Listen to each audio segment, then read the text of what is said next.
Hey everyone, it's Rebecca Miller again. I'm in here live to talk to you about day 3, step 3, the personal development. This one right here is one that I did not think that I needed. It was one that I thought, I got this, I can continue with my Y power and there's no big deal. It is one that I didn't think could change me the most, but it actually has changed me the most. So, first off, let's recap what we've already discussed, and that is our Y power was on day 1. It was determining what is going to drive you forward and keep you motivated, because when your excuses run strong, you need a legitimate reason to do everything on purpose and to make everything a right decision, a right choice. So your Y power has to be something that you have to be emotionally connected to. It has to make you want to bring tears to your eyes if you don't meet it. You don't want to let it down. You don't want to see the hurt on someone's face if it is a person that you're trying to connect it to, or if it's a thing like a dress that you're trying to fit into. You don't want to feel like you don't want to lose your goal towards it. You don't want to lose your driving motivation towards it. So you use it as like a reward or something to push forward to, because you don't want to let it down.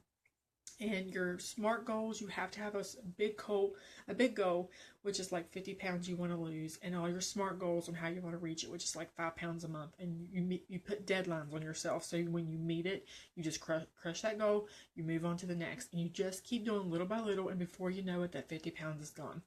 So that's how you get your Y power and your SMART goals. Now, when that needs an extra push, that's when tough love comes in to play. And that's when you have to push and get kind of like I said before, nasty with yourself. Going, okay, what happens if I don't do this for my Y power? What happens if I don't show up? Does my health get worse? What's my future self look like?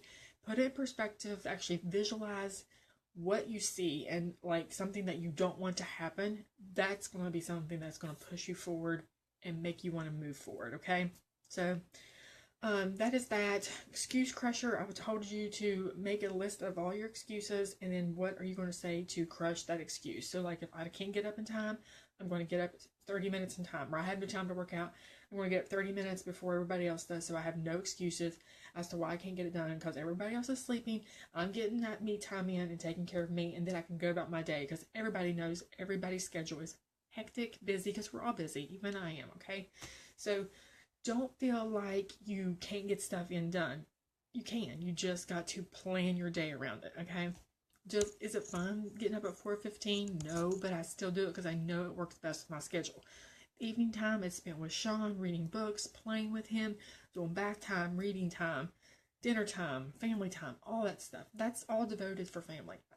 Yeah, I used to work out in the evenings, but since I've had Sean, it's not feasible anymore. So I have to do the morning routine.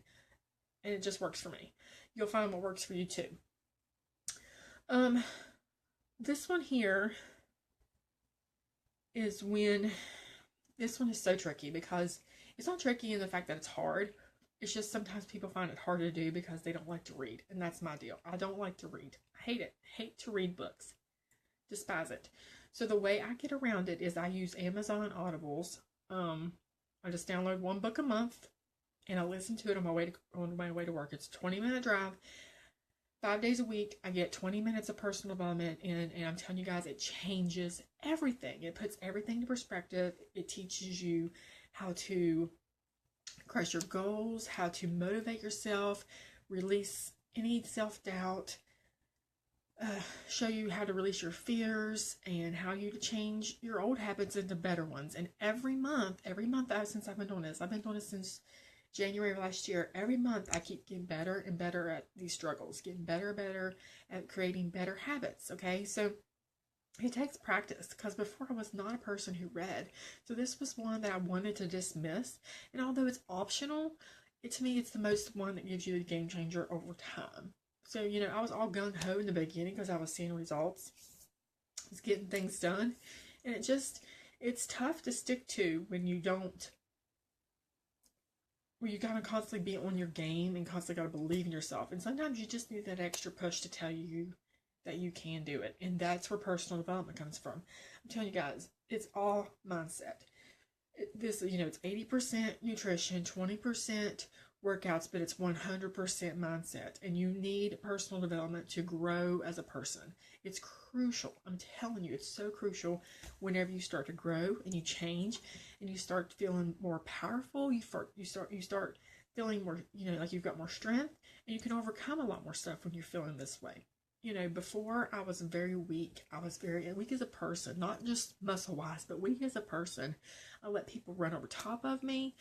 I wouldn't stand up for myself, and I was just very quiet, very shy, and very want to hide in the background. I didn't want to be seen. I just wanted to, just want to hide. And now it's like, look who I am. I'm actually on Facebook, and I put myself out there, and I've got a business page, and I take selfies. Like, if you would have known me before, it's like totally different, and it's all through personal development because I've grown as a person, and I've realized that living in fear does nothing for you, and it helps you so much better when you feel better about yourself, and you feel so empowered that you can take on the world. I mean, basically, it's what it is. It just makes you feel good. It makes you feel like you've got strength, and you've got a lot of self-limiting beliefs. Like if you say, I'll never be a fit person, I'll keep failing at this, I don't have any self-control, I'll never be able to do this, and that's all self-limiting beliefs. That's also self-sabotage. You are basically already labeling it that you can't do it before you even started. And when you do that, you don't start because you are fearful that will happen. And it does happen because you don't start, because you done said you wouldn't. So see how that all works together. So you start being more positive, and you start actually saying things. It's just amazing, because it takes on a whole new level. And yes, hang on, we'll do a take two.